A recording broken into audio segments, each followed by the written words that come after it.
Salut la machine et j'espère que tu es au top. Tu es sur le point de regarder une vidéo vraiment très importante sur le chapitre de travail d'une force. Alors là, on va en particulier voir le travail, le lien entre travail et énergie. Alors, on va parler d'énergie mécanique, potentielle et cinétique. Alors il y a beaucoup d'informations, ne t'inquiète pas, on va reprendre ça tranquillement. Allez, on est parti.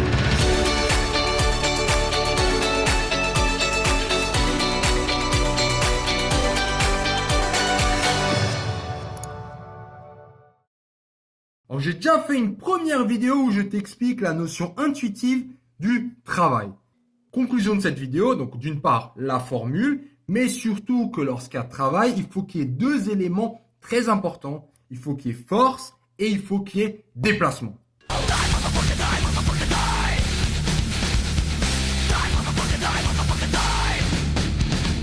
Voilà aussi par exemple. De plus, lorsqu'il y a travail d'une force F, il y a quelque chose en plus qui se passe.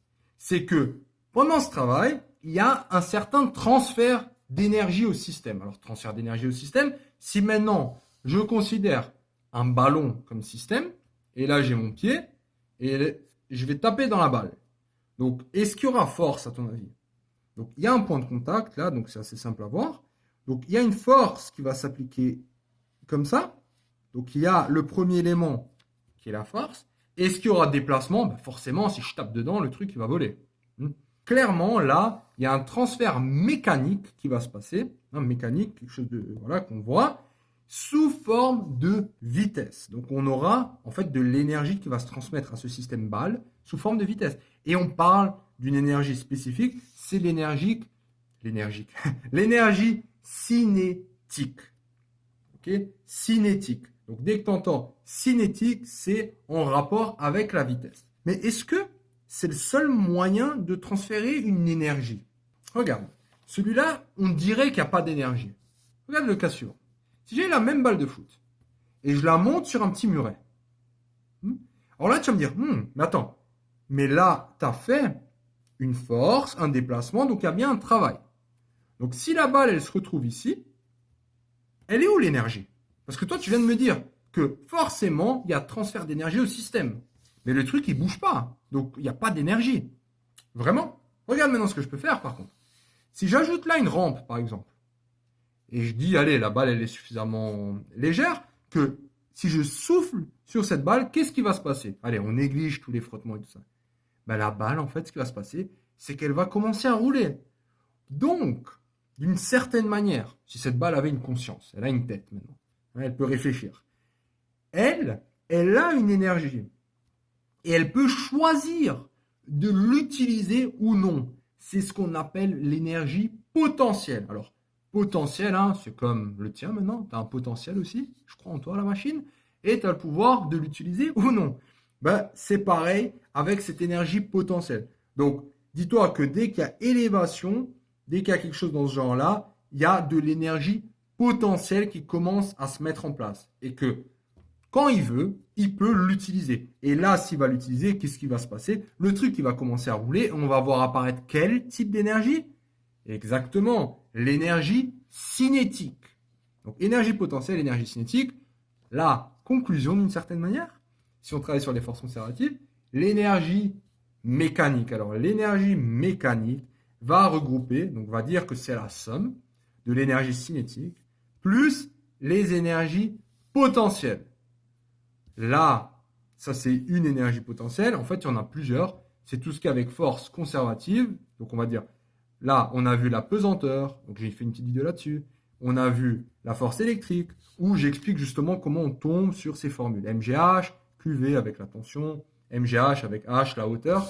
Donc là, par exemple, ce serait MGH. Ok? Donc, il n'y a pas de charge, donc il n'y a pas de force électrique. Donc, d'une part, ça, c'est les énergies potentielles. Et d'autre part, l'énergie cinétique, c'est 1/2 fois la masse fois la vitesse au carré. Cinétique, vitesse, ça a du sens. Potentiel, MGH et QV. Donc ça, la somme des deux, c'est l'énergie mécanique. Alors, ce que j'ai dit, ce qui est très important, c'est vraiment de comprendre qu'il y a une interaction entre ces deux. Donc on le voit par la formule, mais on le voit aussi de manière logique. Ce ballon, quand il était posé en haut, il y avait de l'énergie potentielle Et quand j'ai décidé, donc quand lui, on va dire, il a décidé de, allez, moi je me casse, son énergie, elle a commencé à se transformer en énergie cinétique, en vitesse. Donc regarde, si maintenant on a des forces conservatives, on sait que l'énergie mécanique est conservée. Force conservative, en gros, ça veut dire qu'il ne faut pas qu'il y ait de frottement. C'est ça. Donc là, dans ce cas-là, si j'ai pas de frottement, on me dit que l'énergie mécanique est une constante. Si l'énergie mécanique est une constante, regarde ce que ça veut dire. Ça veut dire ça. Regarde. L'énergie mécanique est une constante. Voici l'énergie mécanique. C'est quelque chose qui est toujours tout droit. Et là, j'ai deux choses qui aussi, c'est l'énergie potentielle et l'énergie cinétique. Est-ce que ça a du sens ça, pour toi? Donc là, j'ai le temps, j'ai l'énergie. Prenons le vert. Le vert, c'est l'énergie cinétique. Et c'est quoi ça? C'est du rose, je sais pas. C'est l'énergie potentielle. Si je prends ce cas-là, j'ai lui qui est au maximum, l'autre qui est au minimum. Et en fait, c'est tout le temps comme ça. Donc soit ils sont moitié-moitié, soit un est au maximum et l'autre il est au minimum. C'est tout le temps l'inverse. Est-ce que c'est en accord avec ce que j'ai fait avant? Pour l'énergie potentielle. Avant, quand j'étais sur le ballon, j'étais là par exemple, l'énergie potentielle elle était au maximum. Ça veut dire que mon ballon, il était tout en haut. Donc il n'y avait pas d'énergie cinétique, on est d'accord? Oui, le ballon était à l'arrêt. Il était là. Et l'énergie potentielle était à son maximum. Quand je fais rouler le ballon, ce qui va se passer, c'est que lui va commencer à perdre de la hauteur. Donc l'énergie potentielle, d'une certaine manière, tu vois, l'énergie potentielle de pesanteur, c'est mgh. La hauteur, elle va commencer à diminuer. Si la hauteur, elle diminue, mgh diminue. Donc lui, il va commencer à diminuer. Mais quand il diminue, il commence à prendre de la vitesse. Donc, 1/2 de mv carré, c'est l'énergie cinétique. La vitesse, elle va pas être nulle. Elle va commencer à augmenter. Donc, la vitesse, elle va commencer à augmenter. Et à un moment, ils seront pile. Donc, il y aura une certaine vitesse et une certaine hauteur. Et après, ce qui va se passer, c'est que la balle, elle va continuer à rouler. Donc, ça va augmenter. Et jusqu'à atteindre tout en bas. Donc, après, quand je suis tout en bas de la pente, j'ai plus aucune hauteur. Hein. Ça, c'est mon hauteur H. Là, j'ai plus d'hauteur. Donc, forcément, l'énergie potentielle, elle va être nulle. Et ce qui va rester, c'est de l'énergie cinétique sous la forme de 1/2 de mv carré. Donc, ça, c'est le genre de raisonnement qu'il va falloir avoir par la suite. Et on s'intéresse souvent aux variations. Mais bon, ne t'inquiète pas trop. De toute façon, on va faire un exercice. Tu vas être papa à la fin, tu vas voir. Alors, juste au cas où, cette énergie mécanique, elle est constante dans les forces conservatives. Mais si on a du frottement, regarde ce qui se passe. Ça se passe. L'énergie mécanique, elle est plus constante comme avant, elle dégringole. Tout doucement, elle devient de plus en plus petite. Et du coup, l'énergie potentielle, l'énergie cinétique aussi, elles, à leur tour, elles deviennent de plus en plus petites. L'idée, c'est que l'énergie mécanique, tout simplement, n'est pas constante parce que la différence de l'énergie mécanique, donc si tu veux la différence entre là et là, toute cette différence, à chaque fois, ça va être le frottement. C'est la somme des frottements. Par exemple, une voiture, tu peux te dire, tiens, sur chaque roue, j'ai des frottements. Donc, je vais frotter tous les frottements. Je vais sommer tous les frottements. Bref, ça, je te l'ai déjà un peu expliqué dans la vidéo que j'ai fait sur les frottements. Mais les frottements, en fait, dégagent de la chaleur. Et une chaleur, c'est quoi? C'est rien d'autre que, si tu veux, ça, j'ai un pneu. J'ai plein de particules là-dedans. Et en fait, quand il y a de la chaleur, tu vas commencer à les bouger. Elles bougent, elles bougent, elles bougent. Elles bougent, elles se frappent dessus. Du coup, il y a force et déplacement. Qui dit force plus déplacement dit travail, exactement. Donc, travail, c'est bien une perte d'énergie. Hein. C'est l'énergie thermique. Hein. C'est sous forme de chaleur que ça dégage. On va y passer aux exercices, mais juste au cas où, hein, que ça soit clair, on s'intéresse souvent aux variations. Alors déjà, très important, j'ai pas trop insisté là-dessus, c'est quand tu fais MGH, quand tu fais tous ces trucs, tu dois être au point sur ton repère que tu es en train de placer. Tu vois, si maintenant j'ai le cas de la balle, donc ça c'est la façade et j'ai la balle, donc là, si mon 0 il est là, oui, j'ai bien une hauteur H. Mais si mon 0 il est là, j'ai pas d'hauteur H. Non. Tu comprends? Donc, il faut vraiment placer son repère. Donc, par exemple, 0 il est là.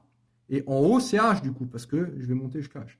Et on va tout le temps s'intéresser au début, donc initial, donc au début de l'expérience, disons quand la balle elle est en haut, et à la fin, c'est-à-dire si la balle elle est en bas, hein, si ça descend comme ça cette fois-ci.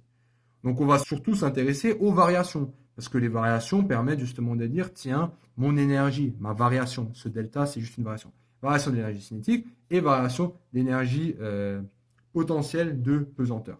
Mais ça on va le voir maintenant, si tu veux bien, dans un bon petit exercice. Voilà, Félicitations d'être allé jusqu'au bout de cette vidéo. Cette vidéo t'a plu? Ça tombe bien, il y en a encore. Sur matrix.fr, tu peux non seulement télécharger le résumé de cette vidéo, mais aussi retrouver tout ton programme avec plein d'exercices corrigés étape par étape. Tu peux aussi défier tes amis dans des jeux et te mesurer à la communauté Matrix pour gagner un cadeau tous les mois. On se retrouve sur matrix.fr.